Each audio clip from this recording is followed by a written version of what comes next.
Shalom saudaraku yang dikasihi oleh Tuhan Yesus. Saya masih ingin membahas tentang Yudas Iskariot di dalam topik tema pastoral kita pada saat ini. Di mana pada hari ini saya ingin membahas tentang Yudas yang dipakai oleh setan, oleh iblis. Nasnya adalah dari Lukas pasal 22 ayatnya yang ketiga. Demikianlah firman Tuhan, maka masuklah iblis ke dalam Yudas yang bernama Iskariot, seorang dari ke-12 murid itu. Yudas kita bisa mengatakan dipakai oleh setan atau dipakai oleh iblis. Ketika iblis atau setan ini mencari jalan untuk menangkap Tuhan Yesus, iblis berjalan berkeliling di meja di ruang atas di mana Tuhan Yesus sedang berkumpul bersama-sama dengan para murid-muridnya. Dan iblis membutuhkan seseorang yang secara khusus dia akan pakai untuk mengkhianati Tuhan Yesus. Dia memerlukan orang yang sudah melihat Yesus tapi tidak mengenal Tuhan Yesus. Dia memerlukan orang yang mengenali tindakan-tindakan Tuhan Yesus tapi luput dari pengenalan akan misi Kristus di dalam dunia ini. Dan Yudaslah orangnya, dan iblis memakainya.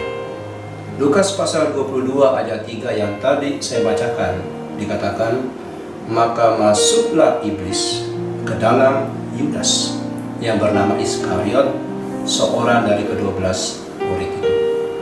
Jadi iblis bukan hanya berencana untuk menghancurkan Kristus, tapi juga dia berencana untuk menghancurkan murid-murid yang lain. Tuhan Yesus sudah berkata dalam Lukas 22 ayat 31, Simon, Simon. Dia memperingatkan Simon, lihat, iblis telah menuntut untuk menampi kamu seperti gandum. Dan di dalam ayat yang tadi kita baca, iblis masuk ke dalam Yudas Iskariot untuk menghancurkan, untuk menangkap Yesus dan untuk menghancurkan Yudas. Dan bukan hanya berniat menghancurkan Kristus sekali lagi, tapi iblis berniat menghancurkan muridnya ini, yaitu Yudas Iskariot. Saudara, pengkhianatan Yudas dan transaksi yang dia lakukan dengan imam kepala itu tanpa dia sadari ditunggangi oleh iblis. Yudas walaupun dia ditunggangi oleh iblis, dia tetap mesti bertanggung jawab walaupun iblis yang memakai diri dia. Yudas tidaklah bebas dari kesalahan ketika dia menjadi alat iblis. Tuhan Yesus mengatakan seperti ini mengenai Yudas dalam Lukas pasal 22 ayat yang ke-22. Sebab anak manusia memang akan pergi seperti yang telah ditetapkan. Akan tetapi celakalah orang yang olehnya ia diserahkan. Jadi Yudas salah. Karena apa? Karena dia tidak melawan iblis yang mencobai dirinya itu. Istilah masuknya iblis ke dalam diri Yudas ini bukan berarti bahwa Yudas itu seperti dia kerasukan setan dan kemudian dia kehilangan kesadaran. Tidak seperti itu, saudara. Yudas tetap memiliki kesadaran ketika dia menjual Tuhan Yesus dengan harga 30 keping perak. Nah, ayat ini berarti iblis sudah menjadikan Yudas sebagai alatnya. Dan Yudas berdosa.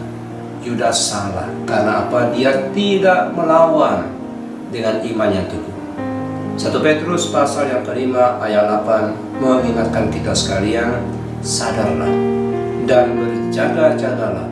Lawanmu si iblis berjalan keliling seperti singa yang mengaum-ngaum dan mencari orang yang dapat dia telan.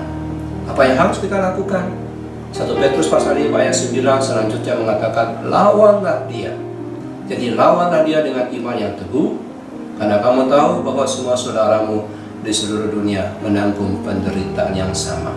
Jadi kita mesti melawan kuasa iblis, melawan setan yang selalu ingin menghancurkan kehidupan rohani kita, menghancurkan akan kehidupan kita. Kita lawan dengan iman yang teguh. Pertanyaan yang kita perlu renungkan pada hari ini, kita ini dipakai oleh siapa? Kita dipakai oleh iblis atau kita dipakai oleh Tuhan?